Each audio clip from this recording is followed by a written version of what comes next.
Karena virus itu sudah menggerogoti imun tubuh manusia. Ada obatnya atau enggak sih sebenarnya?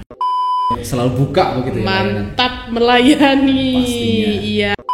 Selengkapnya cek di YouTube RSUD Haja Ana Laksmana Banjarnegara. Assalamualaikum warahmatullahi wabarakatuh. Salam sejahtera untuk kita semua. Apa kabarnya pejuang rindu di sana? Kembali lagi di podcast RSUD Haja Ana Laksmana Banjarnegara edisi Ngobrol Rindu. Ngobrol with Ana Laksmana bikin hati berseri dan syahdu. Tentunya hari ini hari Kamis yang manis bertepatan dengan tanggal 1 Desember diperingati sebagai Hari AIDS Sedunia. Tema pada tahun 2022 itu adalah terkait dengan kesetaraan. Artinya kita semua memiliki hak yang sama terkait dengan mengakses layanan kesehatan dan juga dalam kehidupan sosial. Nah, di sini saya tidak sendiri pejuang rindu. Di samping kanan saya sudah ada Kak Ibnu, mempesona sekali dengan baju yang biru-biru ya, yang semakin bikin rindu.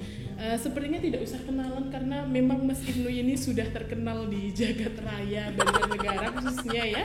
Karena Mas Ibnu ini adalah seorang psikologi klinis, betul Mas Ibnu? Betul, psikolog klinis. Psikolog klinis. Yes. Iya, betul, di RSUD Haja Ana Laksmana Banjarnegara. Atau mau berkenalan lebih mendalam Mas Ibnu? Yes, berkaitan dengan hari ini karena kita akan membahas tentang Hari AIDS Sedunia atau HAS begitu, di mana temanya tentang kesetaraan begitu.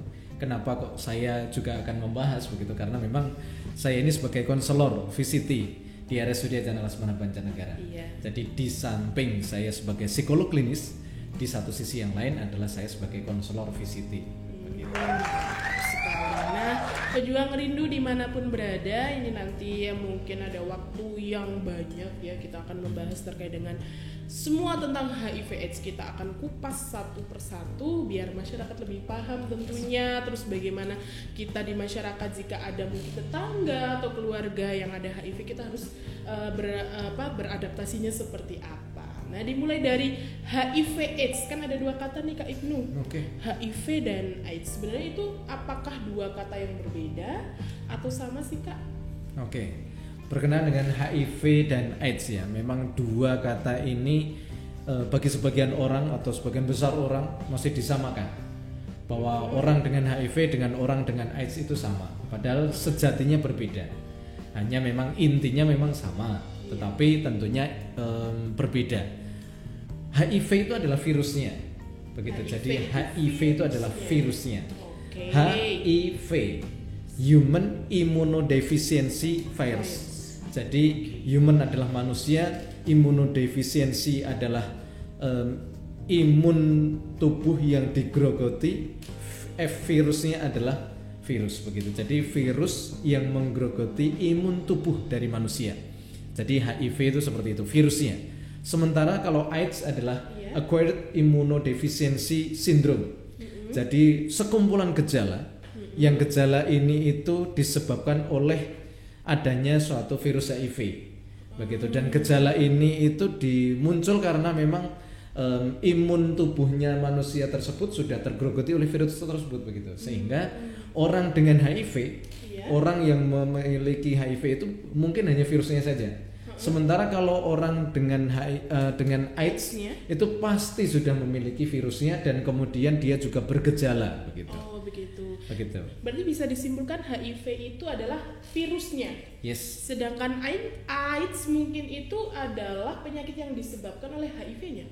Ya, bisa jadi seperti itu. Oh, iya. Jadi begitu. Jadi orang HIV belum tentu AIDS, tapi orang AIDS sudah pasti HIV. Begitu. Oh, berarti begitu. Iya. Ya, terus kemarin saya itu lihat berita Kak. Katanya virus HIV itu bisa menularkan lewat tusuk gigi. Itu kan jadi kayak di tempat makan itu kan banyak tusuk gigi ya. Nah kan jadi kayak takut kita yang sering keselilitan ya.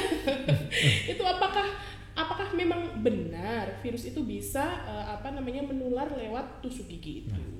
Ya, perlu kita ketahui pejuang rindu dimanapun Anda berada begitu ya, bahwa penularannya dari HIV itu tidak mudah. Jadi sulit sekali menular begitu. Jadi cara penularannya sulit. Sementara memang betul menular ya, tapi cara penularannya memang sulit. Jadi virus ini pertama harus keluar. Jadi virusnya dari tubuh orang yang memiliki virus tersebut harus keluar.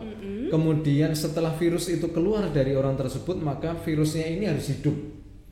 Jadi virusnya harus hidup. Kemudian yang selanjutnya adalah virus ini jumlahnya harus cukup nih. Begitu. Setelah itu kemudian yang terakhir adalah virus ini masuk ke dalam tubuh orang yang nantinya akan terinfeksi. Begitu. Jadi virus itu harus keluar. Setelah keluar virusnya cukup. Kemudian setelah virusnya cukup, maka jumlahnya pun dia harus hidup juga, jumlahnya cukup, dan kemudian masuk di tubuh orang tersebut.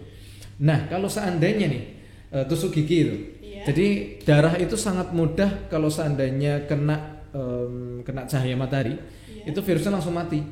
Sehingga kalau tusuk gigi itu dari orang yang kena begitu, kemudian keluar begitu ya, kemudian tusuk gigi itu apakah berbahaya? Sebenarnya tidak, itu tidak bisa menularkan. Karena memang virusnya pastinya sudah mati, dan bisa jadi jumlah virusnya tidak cukup. Begitu. Berarti ada kira-kira 4 kriteria yang dapat menyebabkan virus itu dapat menularkan ke orang lain begitu. Betul. Harus hidup, cukup, terus apa lagi Kak? Keluar dulu. Keluar dulu. Virusnya keluar dulu. Kemudian harus hidup nih virusnya. Kemudian jumlahnya cukup nih. Kemudian sama virusnya masuk ke dalam tubuh orang yang akan terinfeksi. Nah, begitu kira-kira pejuang rindu ya. Jadi tidak mudah untuk virus itu bisa menular ke orang lain. Jadi mungkin kan karena di masyarakat stigmanya, orang dengan HIV nggak mau deket-deket kayak gitu kan ada juga Kak. Iya, takut ketularan ya. Padahal sebenarnya memang menular, tetapi sulit sekali penularannya, itu sulit sekali. Begitu. Jadi bagi saya ketika menjelaskan itu, penularannya ini mesti disengaja. Jadi nggak mungkin nggak disengaja. Contoh, karena penularannya hanya lewat 3 cairan. Yang pertama adalah cairan darah.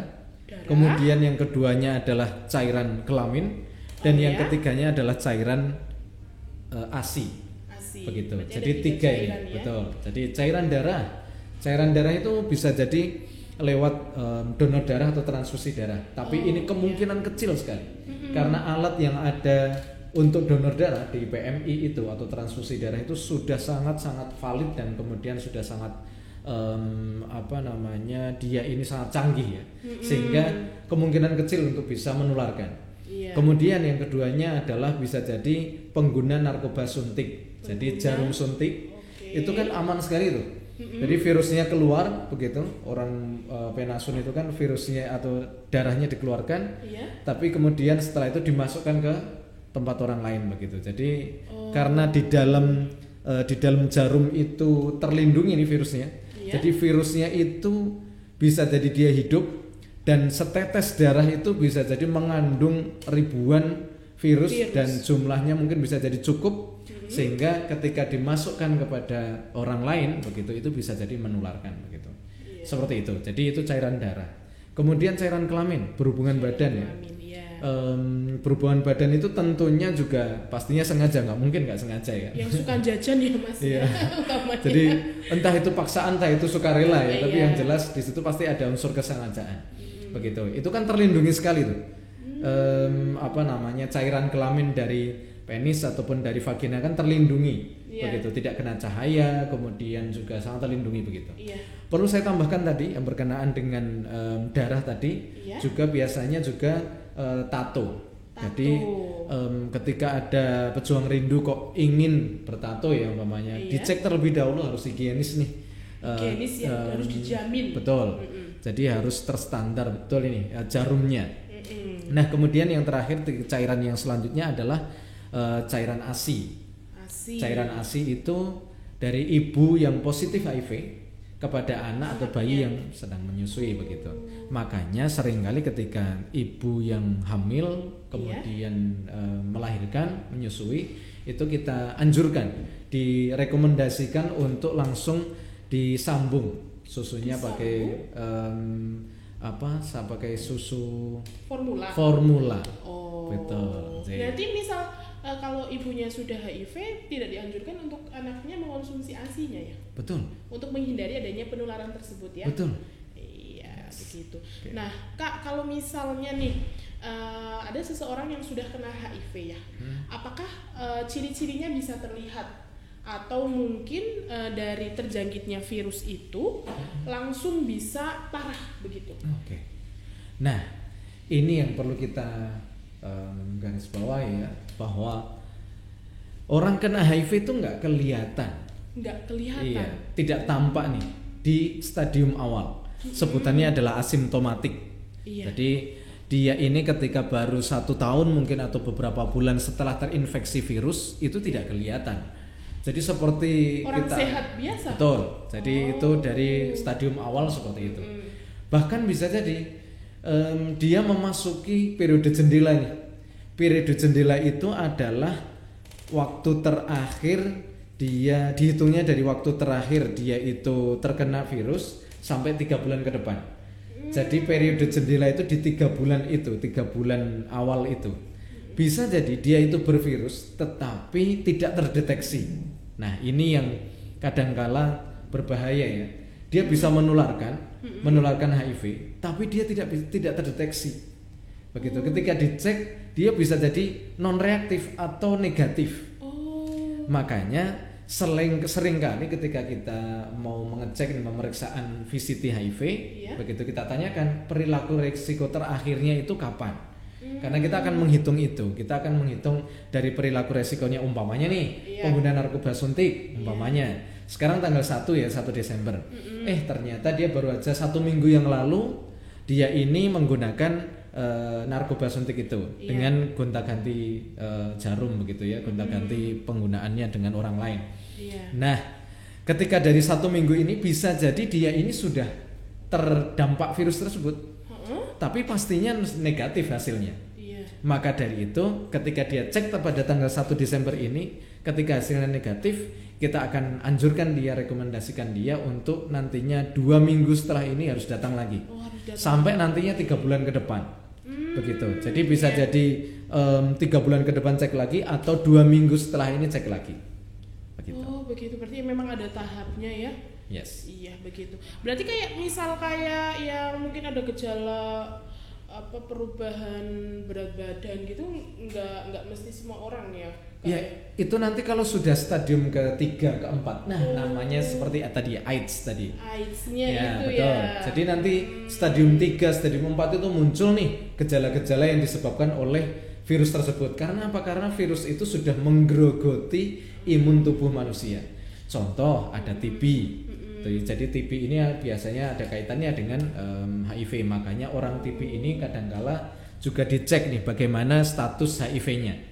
Kemudian yang keduanya kandidiasis oral, kemudian ada diare mungkin nggak sembuh-sembuh, kemudian setelah itu juga dia mungkin ada sifilis, gonorrhea atau penyakit-penyakit kulit kelamin begitu. Itu biasanya juga dikonsultasikan atau dirujuk ke polyVCT untuk dicek begitu. Nah, sering kali itu terjadi ketika sudah stadium ketiga, keempat, jadi sekitar 3 tahun atau 4 tahun setelah terkena virus tersebut begitu. Jadi mungkin gini pertanyaan di masyarakat ya, Kak. Kalau misal kita sudah kena HIV, biar tidak semakin memperburuk keadaan, misalnya apa sih yang bisa dilakukan gitu? Apa ada obatnya atau enggak sih sebenarnya? Oke. Sebelum terkena HIV, kita cek dulu teman-teman pejuang rindu harusnya menyadari terlebih dahulu perilaku resikonya. Ketika melakukan perilaku resiko, gonta-ganti pasangan, ataupun juga menggunakan narkoba suntik, ataupun juga bertato, yuk segera sadari, oh sepertinya ada perilaku resiko nih, maka segera untuk dicek, melakukan pengecekan.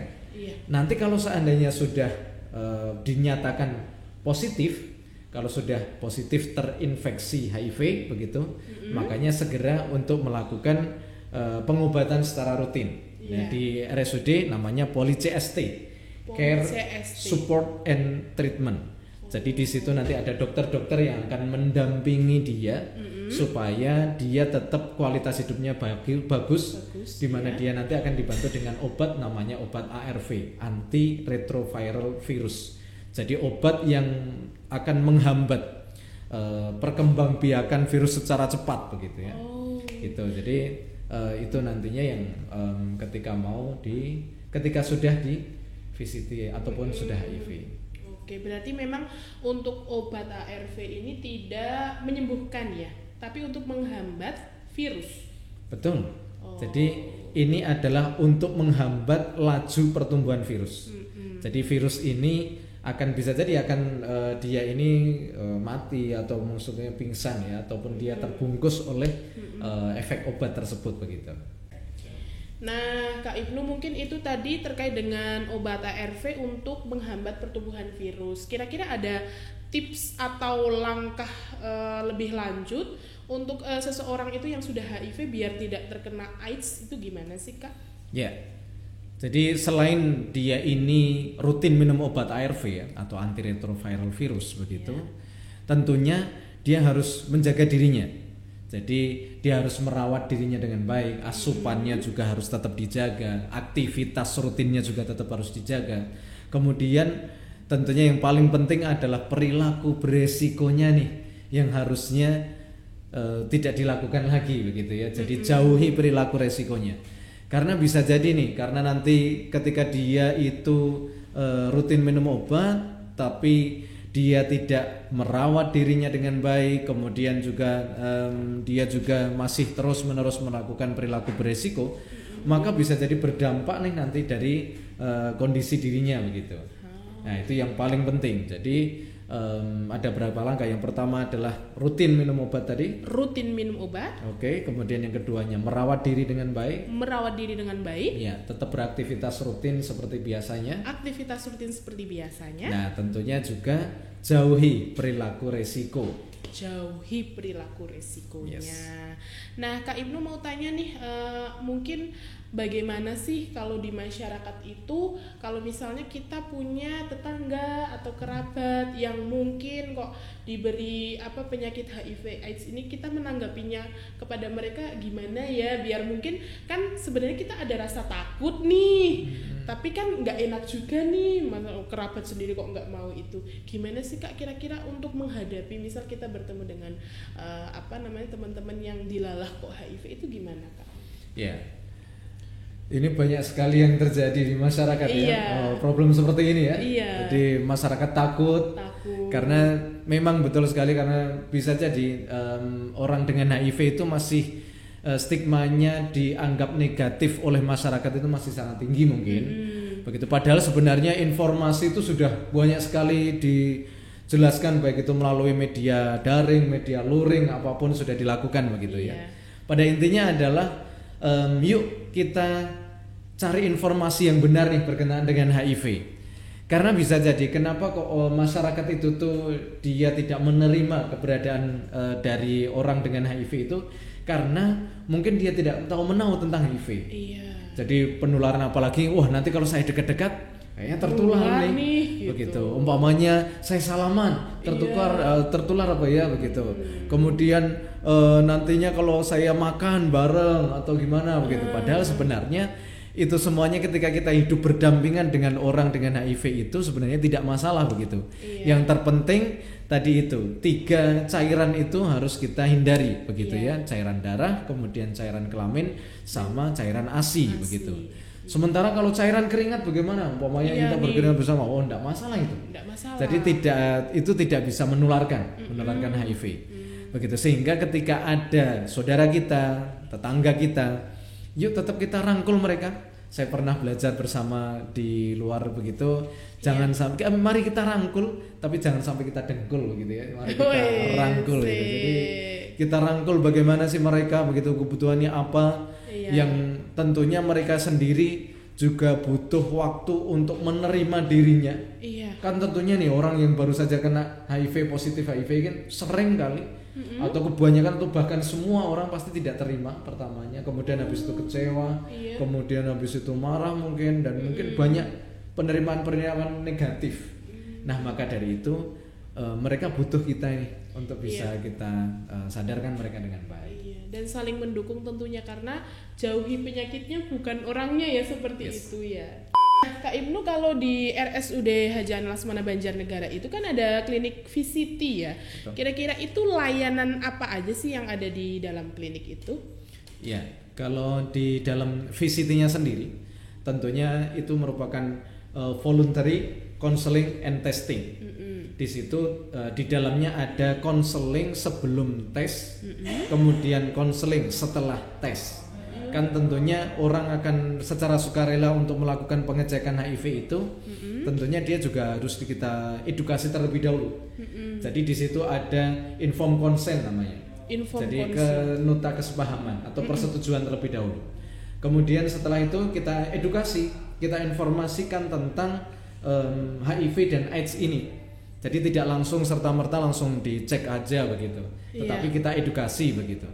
Nah setelah itu, setelah ada kesepahaman, persetujuan, kemudian setelah kita jelaskan, maka akan ada di pengambilan darah di lab. Kemudian menanti hasilnya seperti apa. Kemudian setelah itu, baru setelah hasilnya ada, kita edukasi lagi. Namanya adalah konseling pasca tes. Begitu. Jadi pada intinya di dalam VCT seperti itu. Itu adalah sukarela. Nah sementara ada layanan yang lain, yaitu adalah inisiasi dari tenaga kesehatan, namanya TIPK. Jadi tes yang diinisiasi dari petugas kesehatan atau PITC. Jadi Provider Initiated Test and Counseling gitu. Jadi dari providernya, dari tenaga kesehatannya atau dari fasilitas kesehatannya. Bisa jadi karena mungkin dia ini sudah punya IO, infeksi oportunistik, atau gejala-gejala yang disebabkan oleh HIV, atau gejala-gejala yang mungkin diduga karena dia ini terkena virus HIV, seperti umpamanya poli paru, itu adalah TB umpamanya. Karena TB ini memang sudah wajib untuk tes HIV juga begitu. Jadi mereka ini pastinya dari TIPK ataupun dari PITC tadi.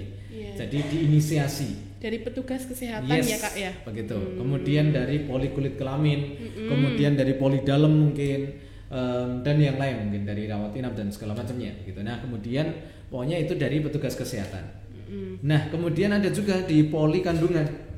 Poli kandungan itu setiap ibu yang hamil itu juga ada pengecekan HIV juga. Begitu. Namanya adalah PMTCT, Prevention of Mother to Child Transmission.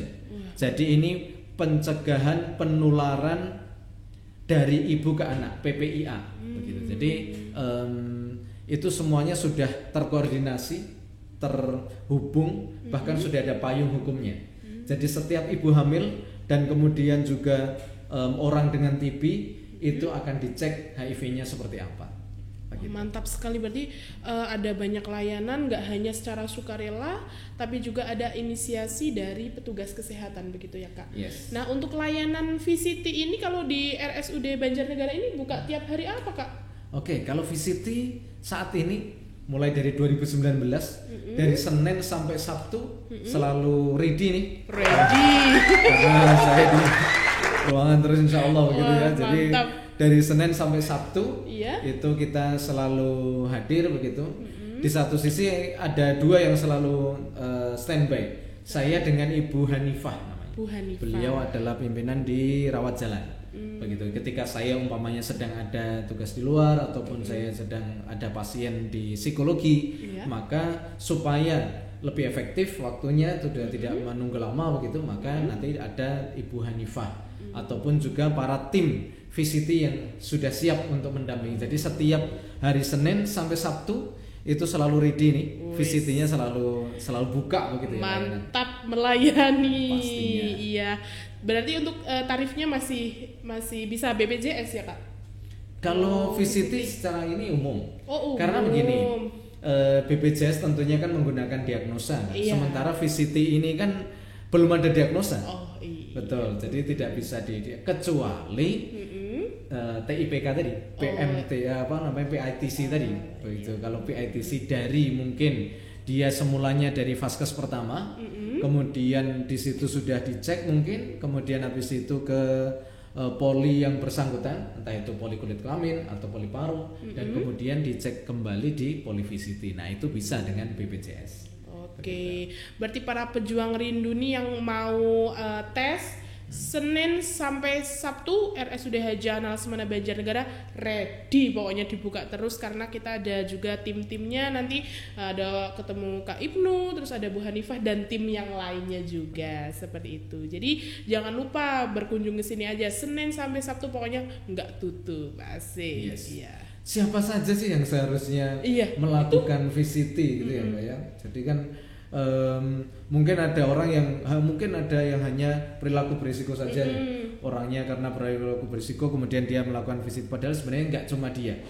Ada kelompok-kelompok yang lain. Contohnya orang-orang yang ingin atau pejuang rindu yang ingin menikah nih. Nah sebelum terjadi pernikahan, yuk cek VCT terlebih dahulu. Karena nantinya setelah menikah, tentunya ibu yang umpamanya calon ibu begitu, dia sudah hamil begitu ya, dia pasti dicek nih. Nah jadinya supaya belum terjadi perilaku yang mungkin berisiko tadi ya. Kan kalau itu sudah halal, kalau yang jelas kalau sudah menikah sudah halal ya, tapi berisiko menularkan kan gitu. Maka dari itu sebelum terjadi pernikahan mendingan cek dulu nih. Berarti cocok buat adik ya. Bercanda pejuang rindu ya. Jadi gitu. Jadi bisa untuk cek nih yang mau menikah, kemudian yang sudah perilaku berisiko itu silahkan untuk melakukan cek VCT. Petugasnya ramah-ramah lagi ya. Nah, selain ada tes VCT benar ya? Ada tes apa lagi sih Kak di klinik? CST ya? CST. Oh iya, kalau CST ini berbeda ini. Jadi CST ini adalah Care Support and Treatment. CST ini sederhananya adalah layanan untuk pengobatan. Yes, jadi ARV itu nanti di layanan CST. Nanti bersama dengan dokter-dokter yang ada di situ. Begitu. Baik. Jadi sudah ada pendampingan dari dokter-dokter yang akan memberikan pendampingan pengobatan untuk orang dengan positif HIV. Di situ ada dokter Luki, kemudian ada dokter Agus, kemudian ada dokter Danu, kemudian ada dokter Arum, dan ada dokter-dokter yang lain. Kemudian juga di satu sisi juga dokter inilah nanti yang akan mengevaluasi bagaimana sih perkembangannya.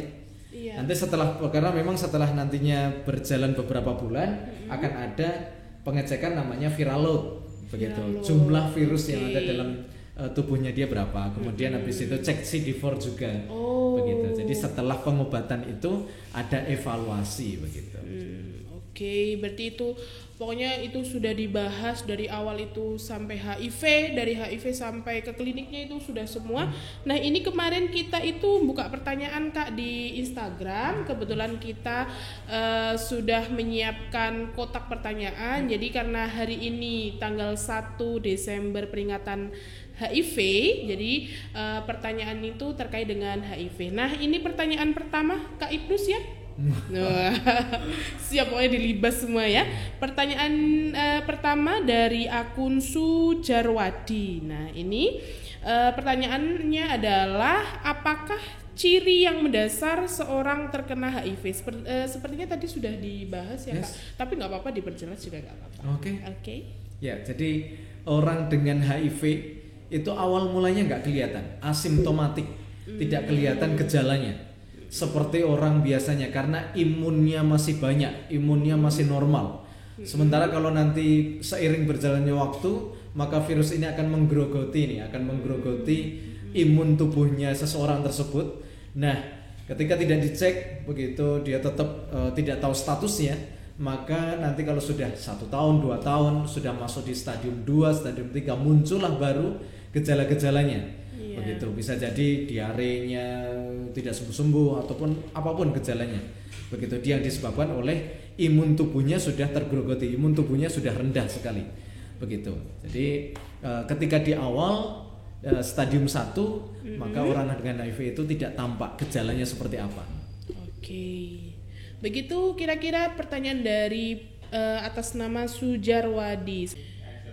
Oke Kak Ibnu, ini ada pertanyaan yang kedua dari akun Wida Listiono. Nah ini pertanyaannya adalah calon orang tua terdiagnosa HIV/AIDS, penanganannya kepada janin dalam kandungannya itu bagaimana?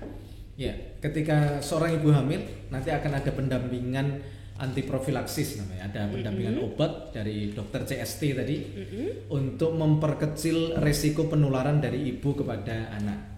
Jadi atau calon bayi atau calon janin gitu. Jadi nanti tentunya ketika ibu sudah terdiagnosa positif HIV, nanti akan ada pendampingan secara kontinu gitu sampai nantinya proses kelahiran juga. Bisa jadi akan ada rekomendasi bahwa ketika nanti kelahiran untuk memperkecil kemungkinan penularan juga itu dengan menggunakan CS atau sesar gitu ya.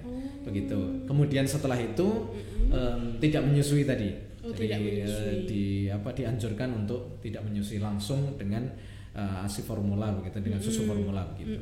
Seperti itu. Jadi ketika ibu hamil yang positif HIV selama ini itu ada pendampingan pencegahan terhadap penularan ini, dan alhamdulillah ketika ibu ini bekerja sama dengan baik, kooperatif, kemudian dia juga rutin minum obatnya. Selama ini alhamdulillah selalu negatif anaknya, bayinya. Nanti pengecekannya adalah selama 1 tahun 6 bulan atau 18 bulan. Iya. Jadi ketika anak sudah lahir, sepertinya dicek dulu begitu hasilnya bagaimana. Kemudian setelah itu juga nanti sudah 1 tahun 6 bulan, maka akan dicek kembali anak ini positif atau negatif.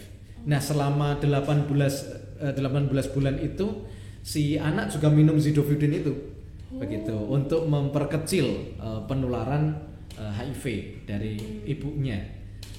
Jadi anak dengan ibu HIV masih ada kemungkinan besar dia ini negatif HIV. Iya. Kak Ibnu, satu pertanyaan lagi nih dari aku. Kalau selama ini pengalaman Kak Ibnu di klinik VCT ya, mungkin respon dari teman-teman yang tahu bahwa positif atau reaktif HIV itu bagaimana sih Kak?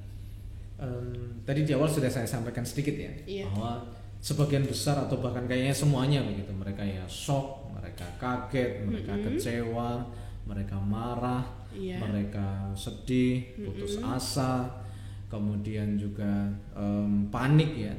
Saya pernah dari seseorang yang langsung dia ini panik ya, dia langsung keringat dingin seperti mau pingsan gitu. Karena dia didiagnosa positif HIV begitu. Nah, seringkali itu terjadi begitu. Nah, maka dari itu ketika ini butuh kehadiran konselor nih, kita ini untuk mendampingi mereka supaya mereka ini bisa tetap bertahan. Dan kemudian dia menyadari, kemudian dia juga langsung kooperatif untuk bisa melakukan segera untuk pendampingan obat begitu. Karena ketika setelah positif ini wajib nih untuk dia langsung mendapatkan pengobatan secara rutin kan begitu. Nah, kemudian di sisi yang lain penting juga nih kepada masyarakat ketika umpamanya ada seseorang ini yang sudah dia itu dinyatakan positif begitu, yuk kita rangkul dia, kemudian kita dukung dia. Kenapa? Karena bisa jadi dia itu mendapatkan virus HIV itu tidak serta-merta hanya dari hubungan badan saja. Bisa jadi ada peristiwa-peristiwa traumatik yang mendasari dia. Bisa jadi tadi karena ibu yang positif hamil dan positif HIV-nya nggak ketahuan, kemudian menular ke anak kan juga dia juga nggak tahu anak ini sudah langsung positif, dan kemudian dari kecil sampai besar juga itu juga salah satu penyebab juga kan begitu. Sehingga ada beragam hal di balik seseorang itu kena HIV begitu ya. Maka dari itu kita selalu mendorong untuk semua masyarakat ketika ada saudara, ada tetangga, ada siapapun yang terindikasi dia ini positif HIV, yuk kita dukung, yuk kita ajak dia untuk mendapatkan pengobatan secara rutin begitu, ARV itu. Begitu. Jadi itu penting sekali. Oh iya. Tapi sebenarnya untuk kelompok orang dengan HIV itu ada komunitasnya ya Kak? Oh iya betul. Jadi di Banjarnegara ini ada komunitasnya. Jadi ada namanya kelompok dukungan sebaya. Ya, jadi KDS Bara Plus. Jadi ada kelompok dukungan kelompok dukungan sebaya Banjarnegara Plus. Kenapa kok plus? Karena di dalamnya itu ada orang-orang yang positif HIV dan juga ada orang yang tenaga kesehatan yang mendampingi di situ. Ada dokter, ada saya juga sebagai konselor, begitu. Ada konselor-konselor yang lain, begitu. Ada Ibu Gones Sabtowati juga. Beliau juga menjadi koordinator juga di VCT. Kemudian juga koordinator CST itu adalah Dr. Agus, begitu. Di situ ada sekitar 93 orang yang aktif di grup itu. Baik yang positif maupun juga yang negatif juga. Begitu. Jadi ini ada wadahnya nih. Wadah untuk saling mengingatkan, saling mendukung, memberi support ya. Iya betul. Umpamanya mengingatkan jam jadwal makan atau minum obatnya, begitu ya. Karena obat ARV itu harus rutin sekali, jamnya harus tepat. Ketika memang biasanya jam 8 maka jam 8. Ketika jam 8 malam umpamanya, ketika mau jam 9 malam jam 9 malam, begitu. Jadi saling menguatkan di situ. Dan kemudian juga merasa bahwa orang dengan positif HIV itu tidak merasa sendiri. Jadi ada wadahnya, ada temennya. Oh ternyata saya nggak sendirian nih. Dan bisa jadi nanti ada evaluasi kegiatan untuk mengecek bagaimana sih kondisi viral load tadi. Jadi nanti sudah ada koordinasi untuk mengecek, untuk mengevaluasi viral load maupun CD4 yang itu nanti dari KDS itu tadi. Jadi tidak merasa sendiri karena memang sudah ada wadahnya, mereka saling support gitu ya. Apalagi untuk obat ini kan harus dikonsumsi waktunya harus pas ya, misal jam 8 ya harus jam 8 gitu. Wah, positif sekali ini wadahnya. Nah, pejuang rindu dimanapun Anda berada, kami para biru-biru yang sudah mengobati rindu, ini sudah agak lama ya dengan Anda membahas terkait dengan HIV AIDS dalam peringatan 1 Desember tahun 2022. Nah, Kak Ibnu mungkin ada apa nih closing statement mungkin di akhir pembicaraan ini? Teruntuk kepada teman-teman sejawat tenaga kesehatan, kemudian juga fasilitas kesehatan, ataupun juga teman-teman yang saat ini peduli atau yang ingin peduli kepada orang-orang dengan positif HIV, saya ingin mengajak semuanya untuk RSUD. Yang pertama adalah R-nya adalah rawat, rujuk. Jadi rawat nih orang dengan HIV itu tadi dengan baik. Kita rawat mereka, kita rujuk mereka dengan baik. Dan kemudian S-nya adalah kita suluh mereka, kita edukasi ini berkenaan dengan HIV yang benar itu bagaimana, mendampingi orang dengan HIV itu bagaimana, menanggapi virus HIV itu bagaimana. Jadi kita yuk, ketika sudah ada podcast ini, sudah ada layanan ini, ketika kita sudah tahu nih, mari kita sebarluaskan. Jadi kita suluh, kita berikan informasi. Kemudian jadi kita beri ulas tentang perilaku resiko. Perilaku resiko ini apa saja sehingga nantinya kita bisa menghindari, baik untuk diri kita, keluarga kita, orang yang kita sayangi, dan juga kepada orang dengan positif HIV. Kita ajak mereka untuk yuk segera kita hindari perilaku resikonya. Dan kemudian kita anjurkan, kita bareng-bareng nih, rencana aksinya apa nih? Rencana setelah dia terindikasi positif HIV, bagaimana keselanjutannya supaya mereka tetap kualitas hidupnya tetap meningkat begitu. Kemudian D-nya adalah dukung atau dampingi. Jadi mereka butuh nih uluran tangan kita, sehingga namanya adalah RSUD, rawat, rujuk, kemudian suluh, kemudian U-nya ulas, dan D-nya adalah dampingi dan juga dukung. Sementara baranya adalah B-nya adalah mari yuk, ini khusus untuk orang-orang yang saat ini sudah positif HIV.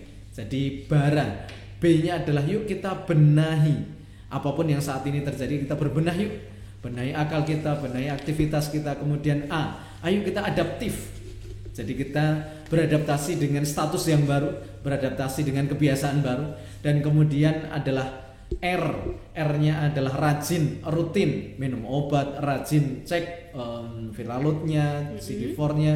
Dan kemudian A-nya adalah aktif, tetap aktif dalam keseharian, berinteraksi dengan baik, bekerja, kemudian juga tetap melanjutkan hidup, kemudian bersemangat untuk meraih cita-cita kita. Jadi RSUD untuk fasilitas kesehatan, untuk teman-teman tenaga kesehatan dan bara kepada teman-teman yang positif HIV.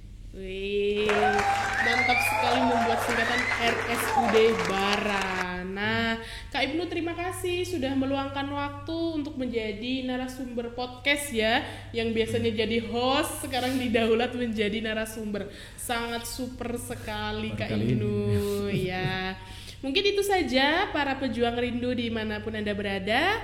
Tetap pantengin terus media sosial RSUD Haji Ana Lesmana Banjarnegara. Ada YouTube juga, Instagram, Twitter, podcast, TikTok juga ada baru nih dari RSUD Haji Ana Lesmana Banjarnegara. Pejuang rindu dimanapun Anda berada, saya Aning, mohon maaf apabila terdapat kesalahan dalam tutur kata. Sampai jumpa di podcast selanjutnya, tetap pantengin di RSUD Haji Ana Lesmana Banjarnegara. Akhir kata, wassalamualaikum warahmatullahi wabarakatuh.